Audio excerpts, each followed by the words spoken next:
Hello, everyone. Welcome back to Diary of a New Artist. In today's episode 6, we're going to be talking about a very sensitive topic and a very subjective topic, and it's the one of pricing.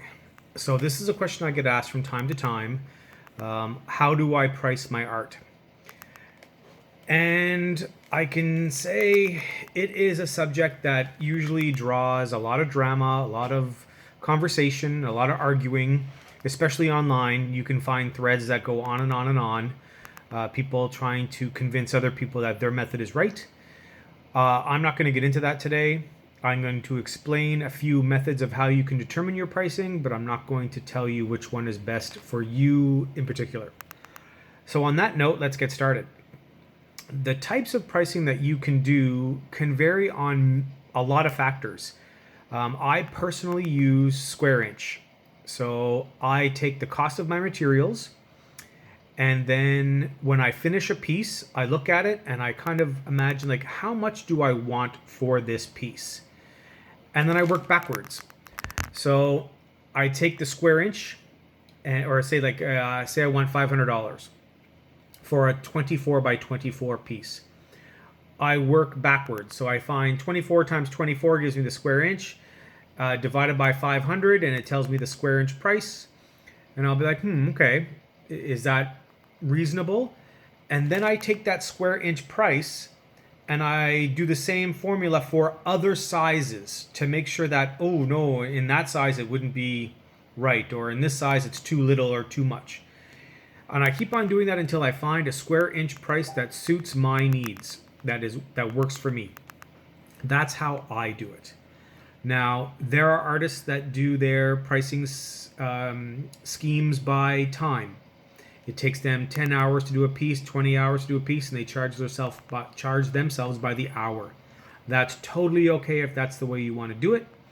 There are other people that do cost and time, cost and square inch. It doesn't really matter to me what you choose at the end of the day. But the one thing I will tell you is be consistent. That is the number one thing I'm going to tell you about your pricing, is to be consistent. Clients, when they come to you, they want to have a general idea of your range. They want to know what kind of artist you are. I consider myself a very affordable artist. I keep my prices as low as I possibly can, and still make a little bit of money. But to be clear, I don't do this for a living. So that's why I'm able to keep my prices low. For those of you who do this full time, this is not the video for you. You are probably well established and you have to keep your prices high because you're living off of those things. There's risks to that, but I'm not going to get into that today. So be consistent with your pricing. If you're selling a piece for $400 at the beginning of the year, and a client comes to see you midsummer and that piece is still there and it's more expensive, they're going to be wondering what's going on. So be consistent. Number one thing. Now, I'm not telling you that you can't have sales. I typically have sales at the end of the year. So whatever parts of my collection are left over in October, November, December, that's when I'll offer prices at shows or in my gallery at a lower cost. And I'm not talking a huge discount, nothing like 50%, but a discount nonetheless. The next thing I want to say, and I mentioned it in almost all of my other videos, it's a consistent theme throughout this diary, is to know your market. It's a key factor. If you are going to shows, and you're seeing someone who does the exact same work as you, find out how they're pricing their pieces. But don't take just one artist. Find several artists that are doing similar works and get an average of what they're charging per their size of canvas or board. That'll give you an idea of where to start. However, on the same note, also, you need to accept the fact that what you might be doing art-wise is in a saturated market.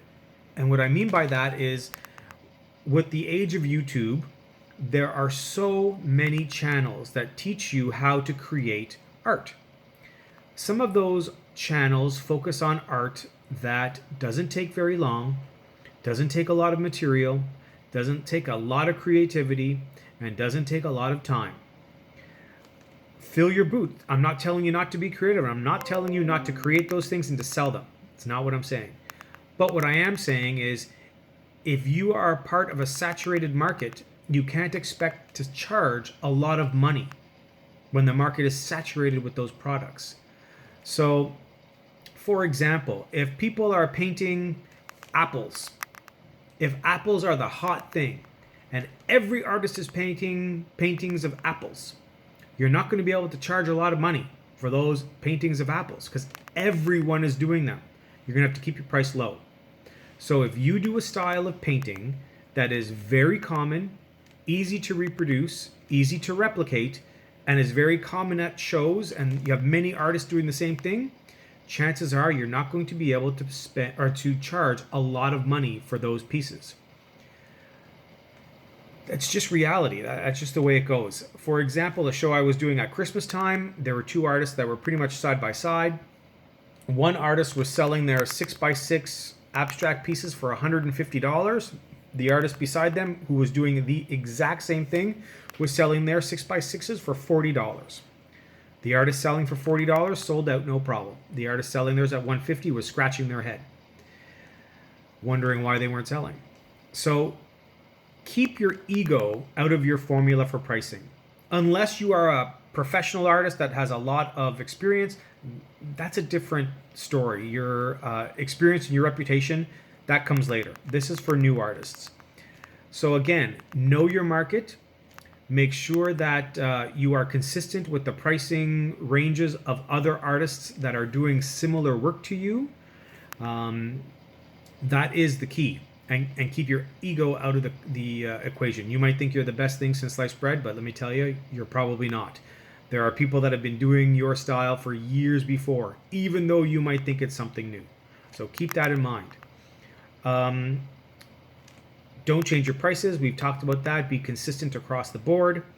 And finally, be ready to justify your prices. From time to time, clients will come up to you and say, like, this is really expensive. I don't understand why. Be able to say, well, my time, my costs, my materials, this is why I came to this price. Or in the same vein, if your prices are low, you can say, listen, like in this particular case, my painting didn't take me that long, or my materials were on sale. That's why this piece is slightly less expensive than the other piece. But for the most part, you should stay consistent, come up with a pricing plan that is consistent across the board for all your collections. I hope this helped a little bit. I know pricing is a very frustrating topic for new artists. They just don't know how to price their pieces.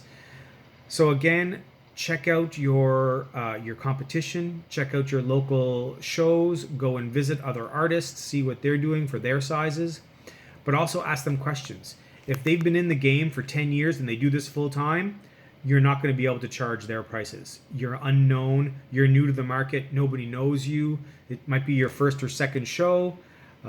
Keep that in mind. You can usually charge a little bit more as you get more recognized.